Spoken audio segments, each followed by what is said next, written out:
I'm not exactly new to the company Bear Son. I mean, they've been around forever. I've seen their knives advertised in magazines when I was younger, and of course, all over online. In the past, I've reviewed 2 of their Balisongs. Here they are. Though the blue one is technically a Bear Ops knife, but it's made by the same company anyway. Their knives are advertised to be American made. That is one of their main selling points. They make pocket knives, fixed blades, automatics, and obviously Balisongs. In the Balisong world, they are known for their hit or miss quality, between things like fit and finish, durability, the blade or the handles having stripped screws or other various imperfections. Now, in my experience with these 2 knives I've previously reviewed, I've had 0 issues with that. Yeah, the wood one maybe isn't the best flipper in the world, and the fit and finish is a little bit wonky, especially compared to the blue one, but it's still doable either way. That brings us to the knife I'm reviewing today.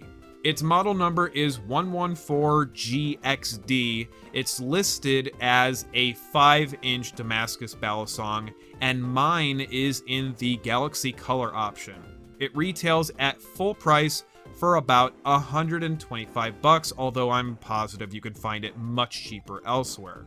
Visually, the knife is stunning, from the handles to the blade itself. The handles in particular, I think, is the best part of the knife in terms of its visual appearance. It's black, obviously, but then they did this epoxy powder coat, kind of glittery looking finish that reminds me a lot of paint that is used on like custom cars and motorcycle tanks. I like it a lot. Although the overall design of the knife in the grand scheme of things is nothing new.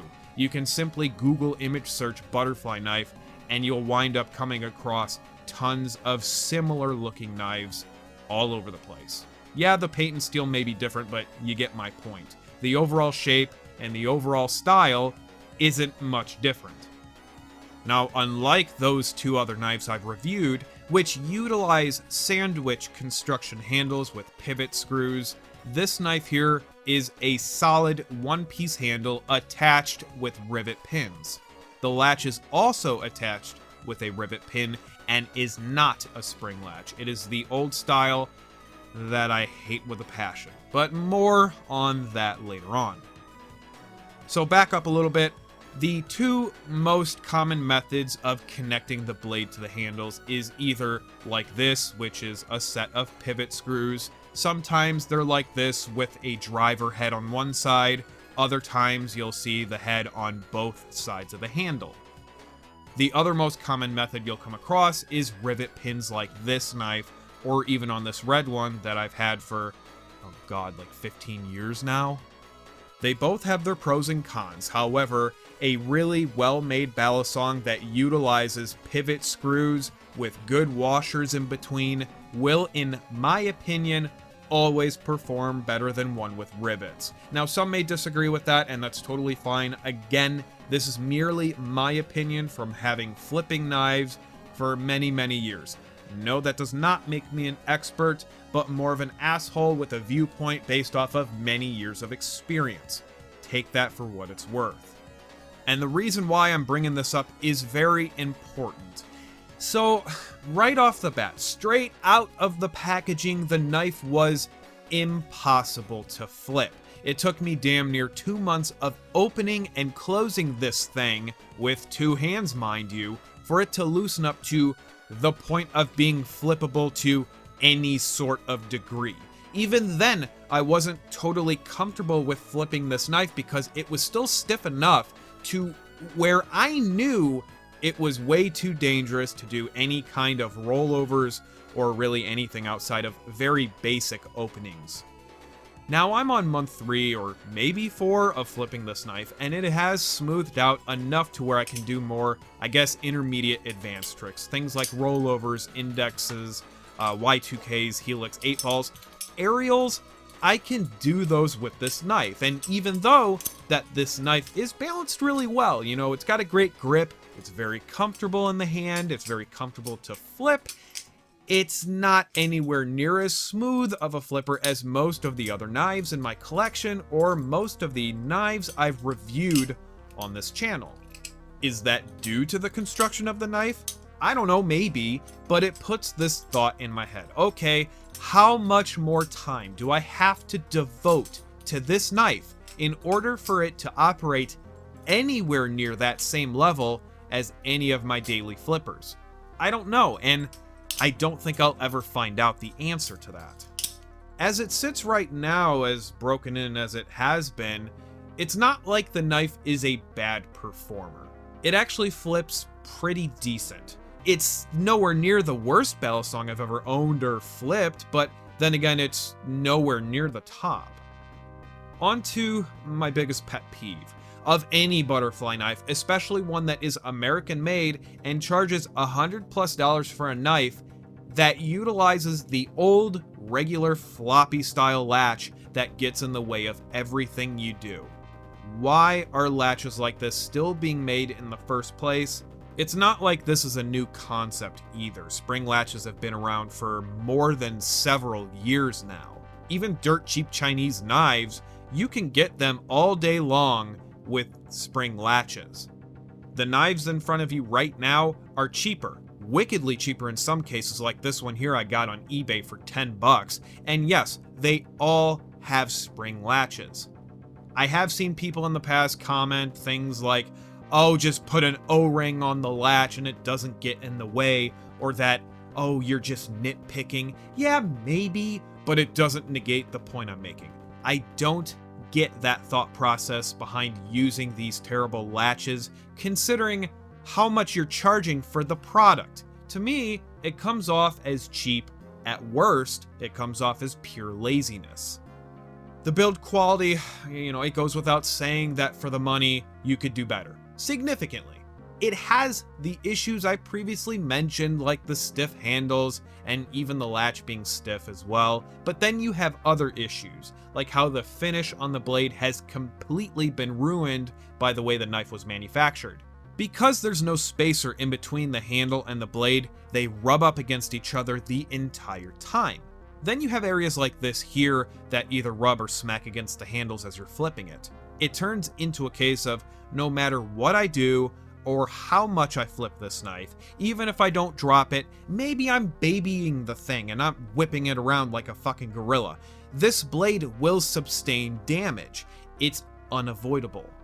Speaking of the blade, I should mention something that's been bothering me about this knife. So Bear Son claim that the blade material is something called high definition Damascus. Now, I've always known what Damascus was prior, but HD Damascus? To me, it was like a total buzzword that had zero actual meaning behind it. However, this is what the article from On Target magazine says. Damascus blades also have secret sharpness. They never feel as sharp to the touch as they really are. High definition means high contrast between the several types of steel and iron slices welded together. These marked white lines serrating the layers of steel, providing a beautiful contrast. I can't obviously prove or disprove whether or not the blade material is truly Damascus, though I am highly suspect. If you were to tell me, hey, the blade is just 440 stainless with a finish on top of the blade, would that shock me? Oh god, no. Not even a little. Maybe it is, maybe it isn't. But something in my head keeps making me question it.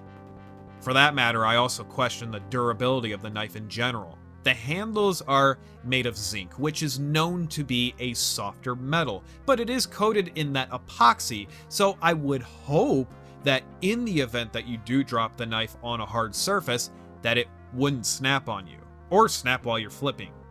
I could hope that it's durable. I could wish that, but is it? I don't know, I'm unsure about that.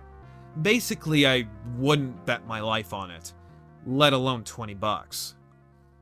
I did actually try to reach out to the company. I mentioned in the email that right from the get-go, the handles were impossibly stiff. It took forever for the knife to loosen up, and that within the first day, the finish of the blade was damaged, which was due to the manufacturing of the knife. I figured, okay, I'll give them a chance. maybe I got a bad knife. Let's see what they have to say. And I have yet to receive a response, and I highly doubt I ever will. Which is unfortunate because I do want to love this knife. It's very pretty, but at this point, that's really all it has going for it.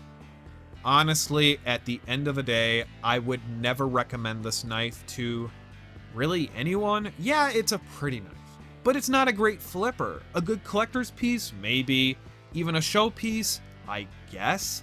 But for the money, there's so many other knives, Chinese or American, that you could do much better with. These two knives are again from the same company, and I flip them off and on all the time with zero issues. This one here, I'll never flip again after this video because why would I? It's not like I hate this knife, you know, it's nowhere near the worst Balisong I ever owned, but again, I don't understand why you would spend the money on this when it is vastly inferior to even that of a $20 Chinese-made knife like this. American-made, yes, that's all well and good, but it doesn't justify a purchase if the quality doesn't match what they're trying to sell. Until next time, everyone, thank you so much for watching. If you have any suggestions for a future knife for me to look at, as long as it's not stupid expensive, like if you want me to review a $400 EOS Trident or one of those upper $200 squid knives, I'll tell you right now that's probably not happening. Keep it reasonable, or if you have any other Balisong related content you'd like to see from me, I'm totally open to that as well. Either way, take care everyone. I will see you next time.